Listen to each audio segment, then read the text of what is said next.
अस्सलाम वालेकुम नाज़रीन इकराम, आप ये सुनकर हैरान रह जाएंगे कि गधा जो ज़बह किया जाता है, जिसका इस्लामाबाद में गोश्त पकड़ा गया, कई दफ़ा लाहौर के हवाले से पता चलता है कि ये बाकायदा सप्लाई किया जाता है होटलों को और इसकी कढ़ाई बनाई जाती है और खिलाया जाता है। ये मैं बाद में बताता हूँ कि इसमें कितनी हकीकत है। लेकिन सवाल ये उठा है कि गधे का गोश्त आखिर क्यों खिलाया जाता है, इसको ज़बह क्यों किया जाता है। आप ये सुनकर हैरान रह जाएंगे कि इस वक्त मार्केट में गधे की जो खाल है उसकी कीमत कई गधों की मजमूई कीमत से भी ज़्यादा है। एक नॉर्मल गधा जो होता है उसकी मार्केट में, ये मार्केट में मैं आपको बता देता हूँ, चाइना इसकी मार्केट है, मशरक़ वुस्ता इसकी मार्केट है, यूरोप इसकी मार्केट है। तो एक नॉर्मल गधा उसकी खाल 1.5 लाख से 1,55,000 में बिक रही है। और जो ज़रा म्यारी गधे होते हैं, जो भी उनका म्यार है, 3 लाख तक इस गधे की सिर्फ खाल की मालियत होती है। अब वजह क्या है, क्यों इसकी खाल इतनी कीमती होती है? नाज़रीन इकराम, गधे की खाल के बड़े मल्टीपल इस्तेमालात हैं। ख़ास तौर पर चाइना में इसका जो इस्तेमाल होता है वो इससे एक दवाई बनाते हैं और ये दवाई बड़ी बुनियादी एलिमेंट होती है उनकी बहुत सी मेडिसिन का, तो उसमें इस्तेमाल करते हैं। फिर नाज़रीन इकराम, ये जो गधे की खाल है इसका इस्तेमाल कॉस्मेटिक्स में भी होता है, मेकअप की चीज़ों में भी होता है, और आपको पता है कि ये उनका बड़ा बुनियादी जुज़्व होता है और वो किस कदर महंगा मेकअप होता है। इसके साथ साथ मैं आपको ये बता दूं कि गधी का जो दूध है वो रंग गोरा करने वाली क्रीमों में बहुत इस्तेमाल किया जाता है और बहुत महंगा बिकता है। मैं इसकी शरई हैसियत भी बताऊंगा कि गधे के ये जो चीज़ें बिक रही हैं इनके इस्तेमाल की शरई हैसियत क्या है और इनको बेचने की शरई हैसियत क्या है। नाज़रीन इकराम, गधे की ये जो खाल की बात हो गई, फिर इसकी जो हड्डियां हैं उससे कोलाजन बनता है, ये उससे ग्लू वगैरह भी बनाया जाता है। तो इस तरह से ये इस्तेमाल हो रहा। इसका गोश्त इसका मुसलमानों पर हराम है, अगरचे एक वक्त तक ये जो घरेलू गधा है ये हराम नहीं था। खैबर के मौका पर यहां तक कि बाकायदा मुसलमान सहाबा कराम हंडियों में इसको काट के ज़बह करके अच्छी तरह बना के पका रहे थे। तो उस वक्त नबी अलैहिस्सलाम ने इसके हराम होने का अल्लाह के नबी को बताया गया, तो आपने सहाबा को बताया, तो बाकायदा हंडिया उलट दी गई थी। तो ये मुसलमानों के हवाले से मजीद बात भी करते हैं, लेकिन इसको गैर मुस्लिम खास तौर पर चाइनीज़ इसको बड़े शौक से खाते हैं। तो पाकिस्तान में चूंकि बड़े चाइनीज़ आए हुए हैं और यहाँ भी वो इसको खाना चाहते हैं, तो इस्लामाबाद में ये उनके लिए बनाया गया था। अब तक की जो रिसर्च और तहकीक सामने आ सकी है तो ये उनके लिए था और चाइना में भी जाता था। अब जब वो परेशान हुए, आपको पता है कि उनका जो कसाई था वो भी चाइनीज़ था और जिनके लिए जाना था वो भी चाइनीज़ थे, तो उनकी जब खुराक उनके लिए बंद की गई है तो उनकी हुकूमत ने बाकायदा हमारी हुकूमत से दरख्वास्त की है कि हमें अच्छी तरह इसको खाने दिया जाए। तो बहरहाल ये उनका मामला है, मुसलमान तो इसको हराम ही कहते हैं, हराम ही समझते हैं। अब 2-3 बड़े अहम पहलू है जो जानने ज़रूरी हैं। सबसे पहला पहलू यह है कि जो जिंदा गधा है वो हमारे गांव में रखे जाते हैं। हमारी एक बरादरी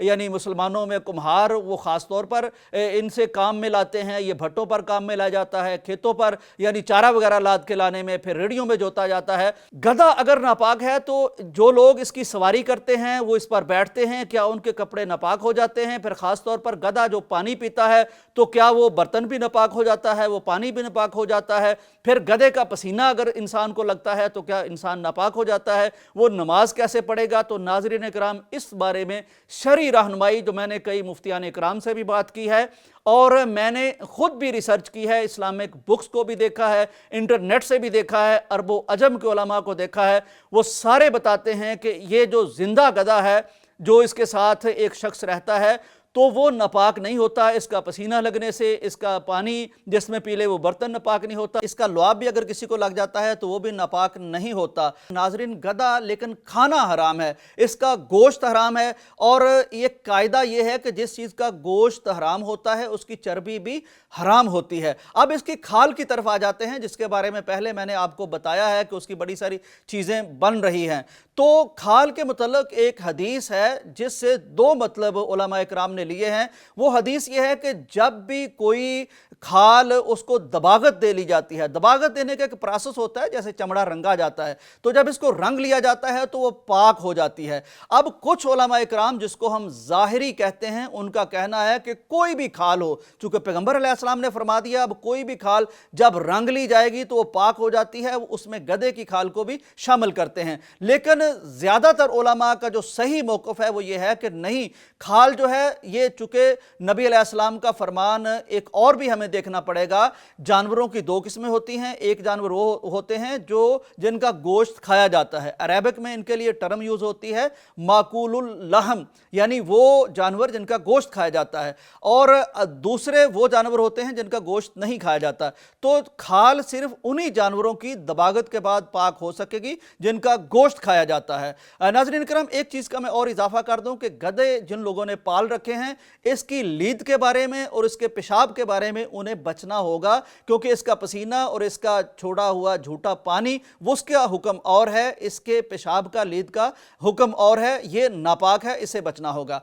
अब आ गई बात इसकी खाल की, तो खाल दबागत देने के बाद भी सही मौक़िफ़ उलमा इकराम का यह है कि ये पाक नहीं होती। अब नाज़रीन इकराम आ जाइए कि इससे जो चीज़ें बनती हैं, अब खाल से मैंने पहले अर्ज़ कर दिया कई चीज़ें बनती हैं, मेकअप बनता है, क्रीमें बनती हैं, फिर और मेडिसन बनती हैं। अब इस बारे में फ़ुक़हा इकराम का जो मौक़िफ़ है वो भी मैं आपके सामने रख देता हूँ।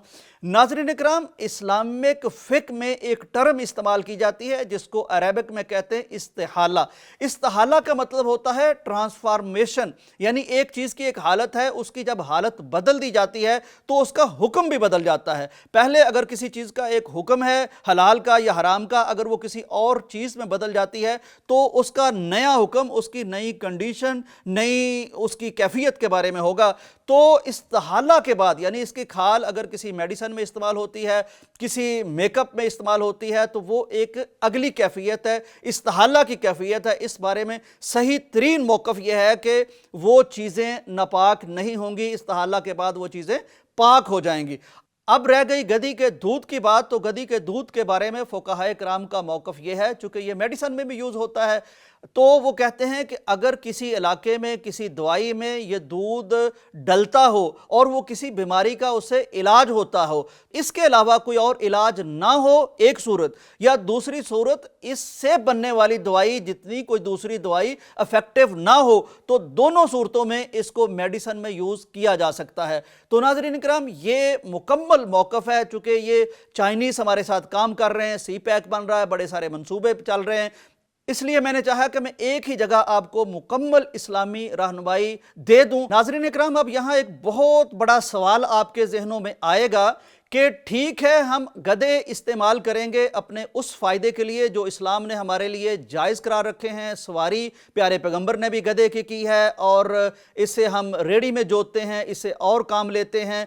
लेकिन गैर मुस्लिमों के लिए क्या गधे जो हैं इनको पाला जा सकता है ताकि उनको गोश्त फराहम किया जा सके, ताकि उनके लिए खाल इतनी महंगी बेची जा सके? यानी जो हमारे लिए जायज़ है हम तो गधे का वही इस्तेमाल करें, लेकिन जो गैर मुस्लिम हैं, चाइनीज़ हैं, मशरिक़ वुस्ता में, यूरोप में, इसकी जो अफादियत है, जो हैसियत है, जो मार्केट है, क्या 2.5-3 लाख तक कमाने के लिए हम गधे की फार्मिंग कर सकते हैं ताकि हम इसकी खाल बेच सकें और खाल से आगे चीज़ें बन सके? इंशाल्लाह इस पर मैं बात करूँगा अगले वीलाग में। इजाज़त दीजिए, अल्लाह हाफिज़।